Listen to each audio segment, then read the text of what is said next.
Welcome to Women at Halftime podcast, but not just for women, for you men too. If you're at mid-career or the halftime of life, our inspirational topics are not only fun, but also meant to help you maximize and write your next chapter. Right here with me, Deborah Johnson. Well, hello. We are here together today with Greg, who is my, what shall we say? You always say this is my better half, and I guess I could say, yeah. Well, I'm your male half. Male half, yes. So we've been, if this is the first time you've tuned in, we've been together a very long time, married for 43 years. So we have a lot to say together. We're on together about once a month. And to remind you, as this is going on, there is a free webinar, Climb Your Summit. So make sure you connect with me, get on our newsletter, goalsforyourlife.com/newsletter. And you'll get information about that. It's completely free. And also, of course, we have books. We've got Stop Circling, which is a wonderful book. The Summit, Women at Halftime. There's other books, but make sure that you connect with us and you'll get all of that information. But the subject today I wanted to approach is asking for valuable feedback. And I thought it'd be so good for us to do together because I'm able to gain really valuable feedback from you. And I think there's some great principles, not only as a relationship with a couple, but in business principles, colleagues, and professional relationships. And so thanks for being here. This Sure. is great to have you. And I guess I kind of wanted to start out when we're seeking and asking for valuable feedback. On the other end, it's important for us not to just spout off our feedback if it's really not asked for. True. Yeah. So, this is if we are seeking valuable feedback. Although, I guess every now and then we have blind spots, and it'd be nice if you just jumped in and kept me from jumping off of the cliff, even though I didn't ask. Well, sometimes that happens. I think as part of what we wanted to talk about was we've watched other businesses, other marriages, and a lot of times what ends up happening is one or more of the parties stops being interested in somebody else's opinion. Yeah. And I guess one of the things that we've done fairly well is we've always stayed interested in the other person's opinion. And when you seek out another opinion, you do a couple things. One, you offer respect. And, maintaining respect, whether it's in a work relationship or, a small group or in a marriage, is super important. The other thing about asking for opinion is, every now and then somebody has a perspective that you might not have quite thought about. And you become broader as a person, right. From gaining somebody else's perspective. So, the value of feedback is, twofold. One, you promote respect within a relationship. And second, you broaden your own perspective over time. Right. And I think, as you mentioned, respect is extremely important because you want to feel respected as one that asks for feedback, but also the person giving feedback wants to be respected enough to actually be listened to. That it's not just like, oh, you're just asking this just to, move ahead on some sort of, chain of influence or anything. So I think this came up because Deb was talking with a person that was managing a small team. And what appeared to be going on is that the manager was asserting instructions and opinions and never getting feedback from the team. And if you do that over time, what happens to your culture is that, you may gain a superiority, but you lose access to all of the frontline personnel's opinions and feedback. And And as you lose that, you also lose their respect. And then you end up wondering why is my team not working? Right. It's kind of simple that when you stopped asking questions, when you stopped really searching for somebody's opinion, that's what happens. Yeah, it definitely does happen. And to be able to be open, and again, it came back to that first point of, do they really want your feedback? Right. Is a manager just saying, okay, I'd like feedback here, and then you just know, well, why am I going to give my feedback? Because you're not going to listen anyway. All you're doing is just asking just to, placate me, just. Yeah, and most of us have all worked for a manager like that, who read the most recent self-help book and realized that they were supposed to ask their team questions. They didn't care what the answers were, but they thought it was a box to check off. And they did it. That doesn't work. No. So in fact, it's demeaning. It's very demeaning. It does the opposite of build respect. So why would you even ask if you're going to be lectured? And that's another thing of being lectured to. That's something you don't want to do. So kind of covering a couple of things is kind of establishing that safe environment that feedback can be given, especially if you're a manager, and being able to gain that feedback. But also, that there would be maybe some open-ended questions, and you actually listen. Listening is a big part of this. Let's talk about that for a minute, because if you feel really listened to, you feel usually respected. So a buzz phrase 20 years ago that got invented was called active listening, and it starts with you ask open-ended questions. So you literally are asking for somebody's opinion. And then as they give the opinion, you need to engage with them. And I think healthy engagement comes from legitimate curiosity.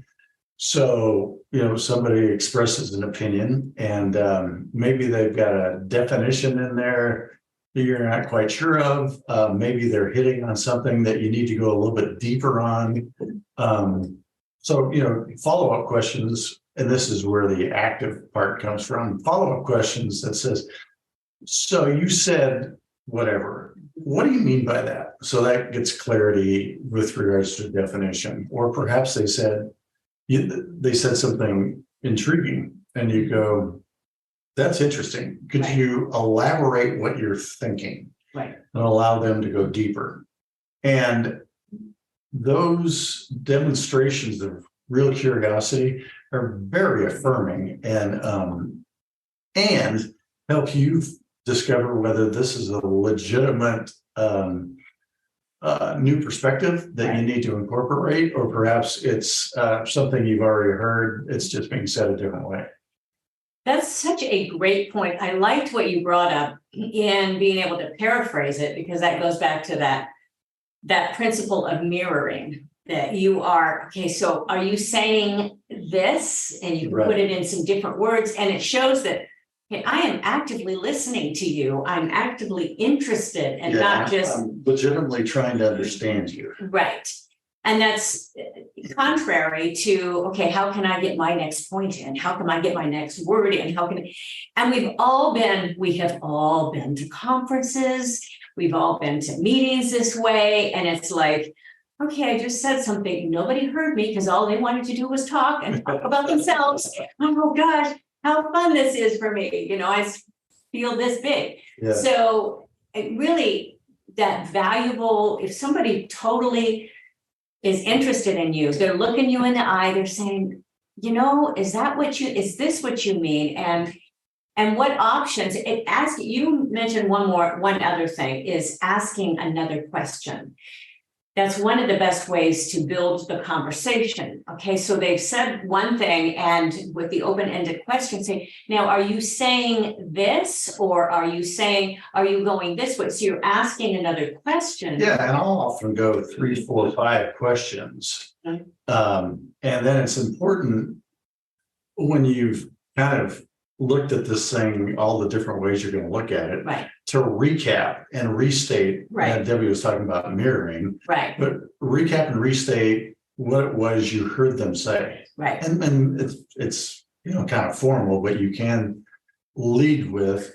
So what I've heard you say is, and there's other ways to say that. So if I was going to recap your opinion, if I was going to recap your idea, if I was going to really try to get my mind around what you were saying, is it, and that's a good way to get that segment of the conversation brought to a place. And if they affirm it, you just allowed somebody to feel like they were understood, which, as Debbie's talking, rarely happens. Rarely does anybody show enough interest in you Right.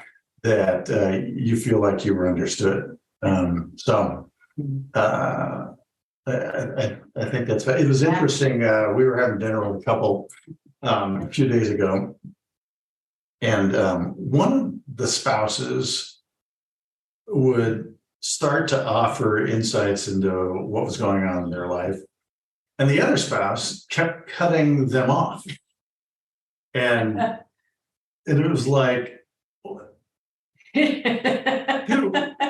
let them finish, their thought. And it was frustrating to me because I'm listening and I'm about to ask them a question because I think I know where they're going. And the other spouse jumps in, closes the loop, and tries to make the conversation about them. It was classical wrong way to manage a relationship. Yeah, and there's a lot like this. There is a lot we can talk about on this subject. Yeah. But I mean, that was an example of a marriage. That happens all the time in management teams. Totally. So, and because you knew the other person, as they were listening, all they're doing is thinking, okay, I got to say this. Oh, okay, I can. They're not listening. All they're doing is thinking, what am I going to say next? This is very, very common, not just in marriages, it's common everywhere, and I go to meetings when I go, all of a sudden, we will have this full conversation, and there's oftentimes, how often I come back and I say, you know what? They have no idea what I do. Right. None. Yeah. They have no clue how much work I've put out. They have no clue what my business entails. It's all about them. And it's all about them telling me how to do my business. And the extraordinary thing about that is as much self-help literature gets published, as many seminars on how to, build a team that get put out, the tens of or hundreds of millions of dollars get spent on this. The reality is, just anecdotally, this. Most Americans do not value other people. Yeah. They just don't. Yeah. And if you want to stand out, learn how to value other people. And a big way to do that is by seeking their opinion and legitimately looking for honest feedback. It's one of the most honoring things you can possibly do. When you give somebody value, you honor them. And that changes culture faster than anything else. And as simple as it sounds, I could probably charge $20,000 for a talk on something like that, because literally nobody does it. Yeah. And something that you do really, really well, because our offices have been side by side. I do not listen to his business conversations, by the way, just so you know, because he's been in the financial field. Well, and I keep my door closed. You keep your door closed. But something he does extremely well, something you do, is you are able to, because you are an active listener, take involved situations usually, or even involved principles, and put them down so the common person can understand them. And even though you're not as actively in the finance field at this point, there's many people that are still coming to you. Okay, what did we do here? What did we do here? What did we do here? And you print out all of these printouts, and then you meet them for coffee and say, this is what this says. You've got it summed up in a tiny little place so people really understand. But what it shows is the concern about the other person. You know how they communicate. You understand what they need. And that's been a big part of your business. And one of the great follow-up questions I came up with in presenting business plans is I'll ask the person I'm trying to help, okay, we've gone through all of this. Does this feel like my plan or does it feel like your plan? Because until it feels like their plan, we're not done. Yeah. So in order for it to feel like their plan, they need to feel like I heard them, that I recapped everything we talked about, that I recapped it in a orderly succession. It's in a linear form that they understand, which makes it executable. And so if it's what we talked about, it's organized, it's in a linear form, I can hand it to them and go, can you carry this ball? And if not, what's holding you back? Yeah. And if they can say, yeah, this is my plan, Yeah. then we've succeeded. And you've also, if you get to that place, you know that person's been hurt. Right. I love the illustration that you use. Can you carry this ball? Because that comes back to sports. No, and something that I've said for years, because I've taught so many years, is so much more is caught than taught. And if you can have people catch, and this is what you said, that they need to own it. Yeah. If they can catch it for themselves, it's like, aha, that is a true lifelong learner. I have, told many, many students, I don't do a lot of private coaching or private teaching at this point.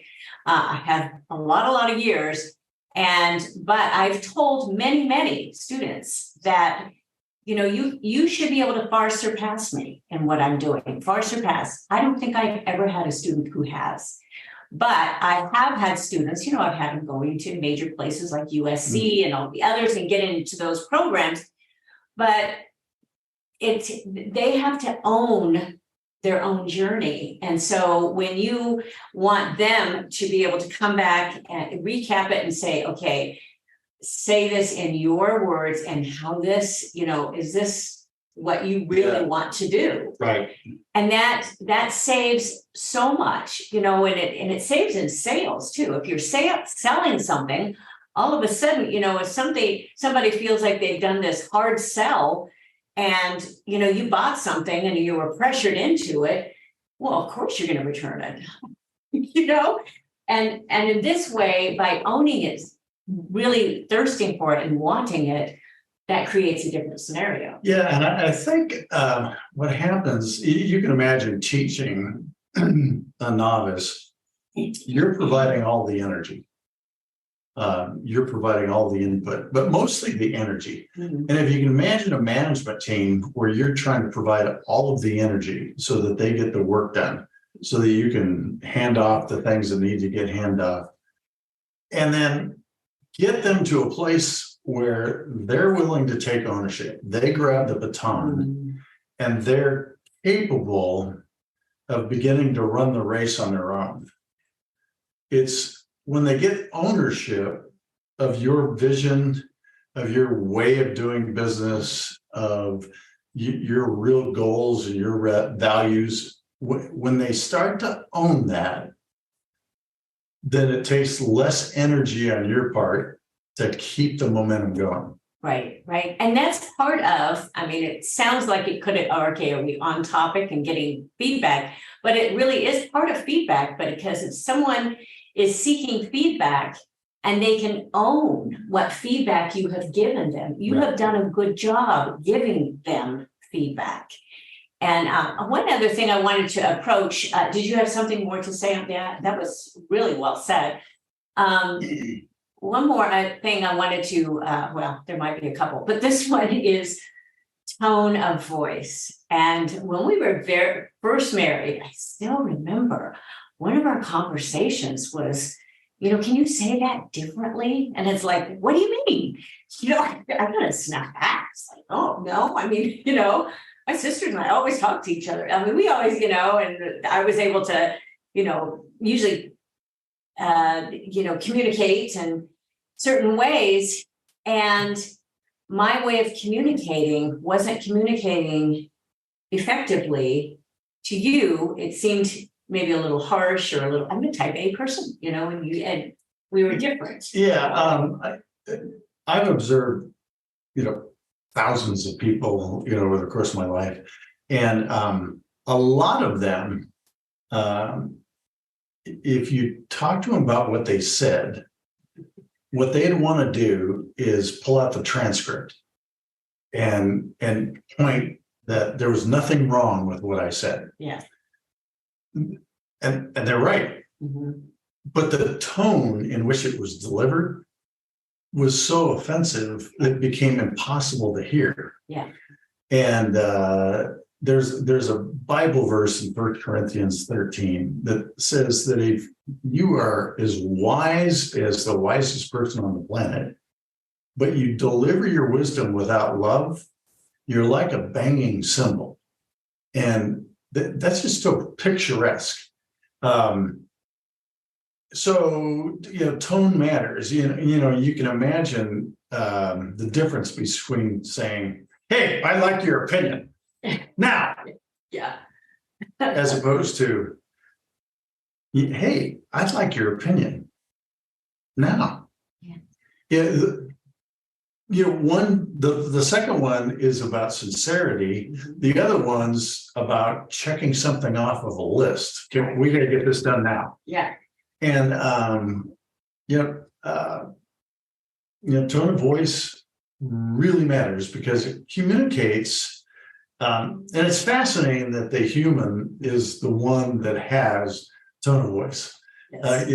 That we're designed in such a way and have such antenna and filters that how things get said really make a difference. And especially how things get asked. I don't know about you, but I can tell in an instant whether somebody's legitimately interested in me or whether they're checking off a box.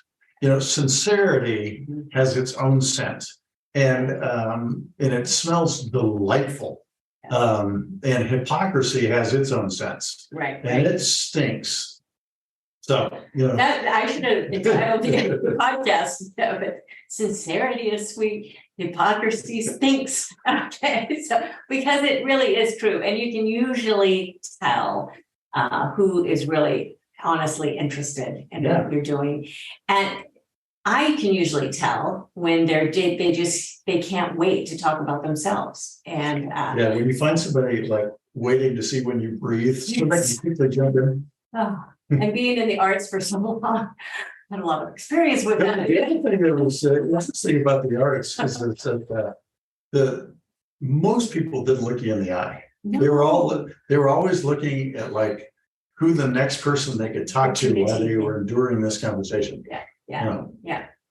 It was interesting, and I've done so many of these conferences with the national conferences and all with the arts conferences because I used to run showcase rooms as well as showcase, and that's how I really got booked all across the country many times.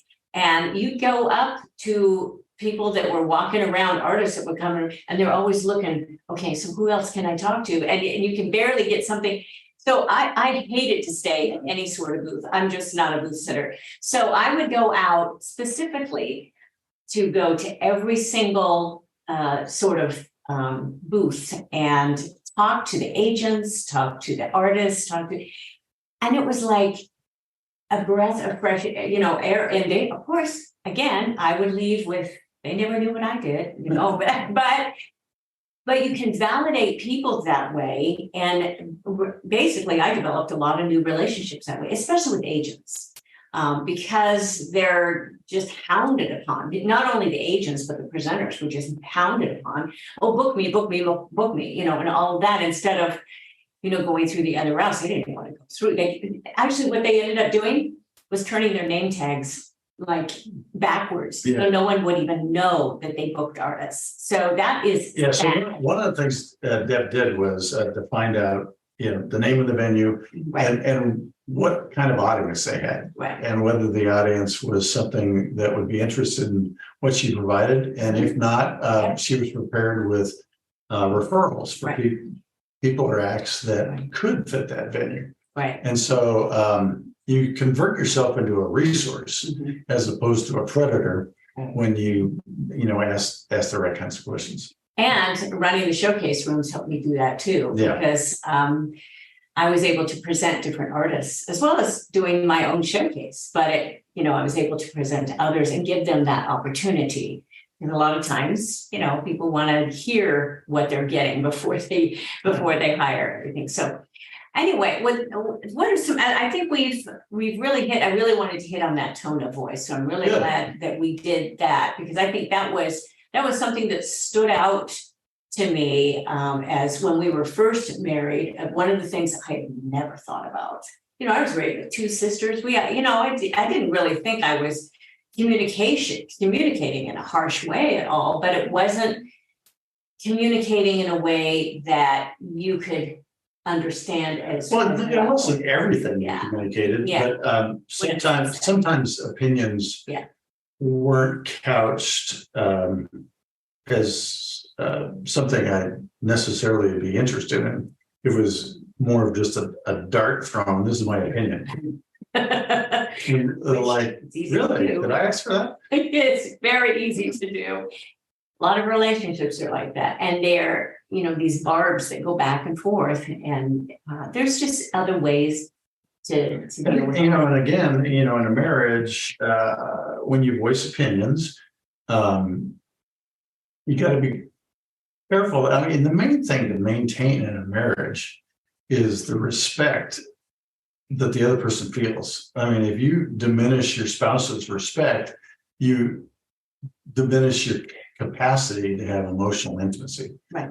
And once respect's gone, you begin to lose emotional trust. You become less open. And if you become less open over time, the emotional intimacy begins to disappear. So maintaining respect is huge. It really is. And also, I mean, we could get into a whole section on expectations and all of that, but a lot of times the lack of respect really comes through because there are expectations that are communicated in a not really a Very kind, pleasant way. And so that happens a lot. And, but this is not just all about spousal relationships, but it's very, very applicable. Very applicable. Yeah, right. In feedback. And I think it's a really good habit to be asking for feedback. And some people are afraid to ask for feedback because what they will end up getting, or they'll feel like they are just squelched. And so I think being able to have that, when you mentioned trust, and maybe another word besides feedback would be perspective. Yeah. Okay. Yeah. That's to be able to give that other look at something clearly. But when you do that, you at least are open to saying, well, maybe I do need to look at this a different way, and and not thinking, oh, I'm going to always be right. Right. This is that's what people want to be, they want to be right. They want to be right 100% of the time. How many are right 100% of the time? Nobody. So we want to at least be open to saying, how can I improve this? How can I be better in all of these areas? So, well, good. Any other things to sum it up? I think we summed it up good. I think we really did. We hit on a lot more than we even thought we were going to hit on, but I think the conversation is so valuable. And again, I think it's wonderful that we not only can speak as spouses for so many years, but as entrepreneurs. We've both been in our own businesses. You've run your own business. I've run my own business. You've also worked in corporations. You've worked professionally as an athlete. So you've worked in a lot of different places, and a lot of places that this feedback is important. When somebody tells you, can you just adjust that swing of the bat just a little bit, or just if you don't listen to some of those things, well, you have to choose who you're going to listen to, first of all, with the trust, but it's important at least to listen, definitely. So, well, that probably got off topic. But I'm going to keep going here. So thank you so much for joining us today. And again, make sure you sign up for our newsletter, goalsforyourlife.com/newsletter. Sign on to the Climb Your Summit webinar. Our Hero Mountain Summit is coming up. I open that up to individuals twice a year only. It's 20 weeks, 60 videos with, it's very applicable. There's so much information out there. This is helping you establish good, healthy habits, thinking through all of those different areas of your life, from mindset to skills, to your competency, to your habits, to your relationships, and to your purpose. It just goes through all of those very much with really applying that for you. So I hope that you all do that and at least check that out. And we'll look forward to being with you again next time. So bye-bye for now. Thank you for joining us. It is because of our wonderful listeners like you that we keep going strong week after week. We'd love it if you'd share and follow us to not miss a single show, and even write a review. You can also find all of our articles, products, and links at womenathalftime.com.